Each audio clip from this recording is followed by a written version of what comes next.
নমস্কাৰ অসম শিক্ষক নিযুক্তিৰ লগত জড়িত অত্যন্ত এটা গুৰুত্বপূৰ্ণ খবৰলৈ আপোনালোকক স্বাগতম জনাইছোঁ 2025 চনৰ আৰম্ভণিতে এটা ভাল খবৰ বিশেষত মাধ্যমিক পৰ্যায়ত কৰ্মৰত অতিৰিক্ত ঠিকাভিত্তিক শিক্ষকসকলৰ যিসকলে 2010 চনৰ পৰা তেওঁলোক কৰ্মৰত হৈ আছে মাধ্যমিক পৰ্যায়ত তেওঁলোকৰ অহা ফেব্ৰুৱাৰী 15 তাৰিখে গ্ৰেজুৱেট টিচাৰ হিচাপে তেওঁলোকক নিযুক্তি দিয়া হ'ব ৰেগুলাৰ গ্ৰেজুৱেট টিচাৰ হিচাপে তেওঁলোকৰ জিলাভিত্তিক যি তালিকা সেই তালিকা প্ৰকাশ পাইছে নিযুক্তি পাব লগা শিক্ষকসকলৰ আৰু মাধ্যমিক পৰ্যায়ত আপোনালোকে নিশ্চয় জানে গভৰ্ণমেণ্ট আৰু প্ৰভিন্সিয়েলাইজ দুই ধৰণৰ বিদ্যালয় থাকে সেই অনুযায়ী জিলাভিত্তিক তেওঁলোকৰ নিযুক্তি পাবলগীয়া শিক্ষকসকলৰ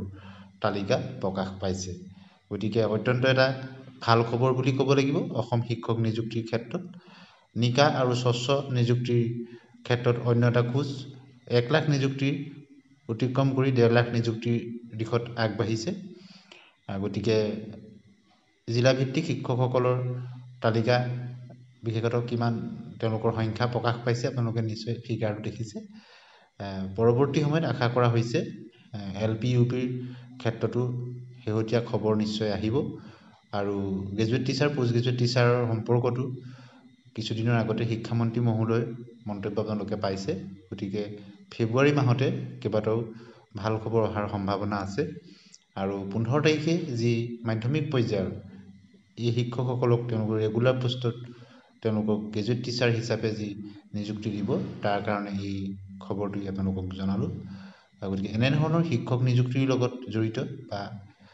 চৰকাৰী কৰ্মচাৰী পেঞ্চনৰ লগত জড়িত গুৰুত্বপূৰ্ণ খবৰৰ কাৰণে আমাৰ চেনেলটি ছাবস্ক্ৰাইব কৰি দিব আৰু ভাল পালে বন্ধু বান্ধৱীলৈ শ্বেয়াৰ কৰিবলৈ নাপাহৰিব এই অসম শিক্ষক নিযুক্তিৰ ক্ষেত্ৰত এক গুৰুত্বপূৰ্ণ খবৰলৈ এই ভিডিঅ'টো আপোনালোকলৈ আগবঢ়াই দিলোঁ ধন্যবাদ